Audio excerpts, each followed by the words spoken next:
সয়াবিনটা লাল লাল করে ভাজতে হবে। এর মধ্যে হালকা আমরা মশলা দেবো। কী কী মশলা দেখে নিন। একটু চিকেন মশলা ভালো ফ্লেভারের জন্য, একটু কাশ্মীরি লাল লঙ্কা গুঁড়ো, এতে কালারটা ভালো আসবে।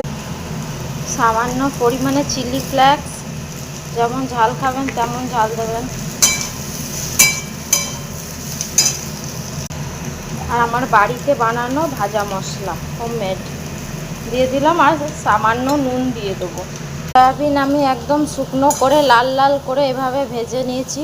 ক্যামেরায় ঠিক বোঝা যাচ্ছে না লাইটের প্রবলেমের জন্য। আপনারা একদম শুকনো করে লাল লাল করে ভালো করে ভেজে নেবেন। এখানে দুজনের পরিমাণ মতো চাল ধুয়ে নিয়েছি। এরপর কুকার চাপিয়ে দিয়েছি, কুকারটা গরম করে নেব। এরপর অল্প পরিমাণে সাদা তেল আর অল্প পরিমাণে ঘি দেবো। আপনারা চাইলে সাদা তেল দিয়েও করতে পারেন অথবা শুধু ঘি দিয়েও করতে পারেন। আমি সব সবজিগুলো কিন্তু সরষের তেলে ভেজেছি, আর পোলাওটা বানাবো সাদা তেল আর অল্প ঘি দিয়ে, যাতে সেন্টটা ভালো আসে।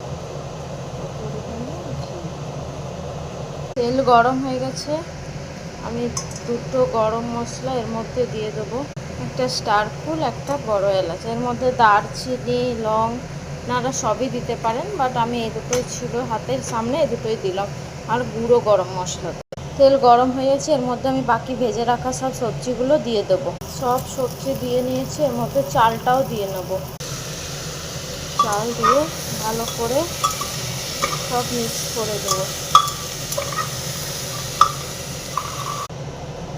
এই বাটিতে জল নিয়েছিলাম, 1 কাপ চাল নিয়েছিলাম, হাফ কাপ চাল নিয়েছিলাম, তার পরিমাণ মেপে 1 কাপ জল দিয়েছি। জলটা দিয়ে নিয়েছি। এরপর একটু গরম মশলা, একটু চিনি আর একটু নুন দিয়ে কুকার বন্ধ করে দেবো। চিনি নুন আর একটু গরম মশলা গুঁড়ো দিয়ে আমি কুকার বন্ধ করে দিয়েছি, দমে রেখে দিয়েছি। গ্যাসের ফ্লেম মিডিয়াম করে দেবো। 2 থেকে 3টে সিটি পড়লেই গ্যাস বন্ধ করে। আমার পোলাও রেডি।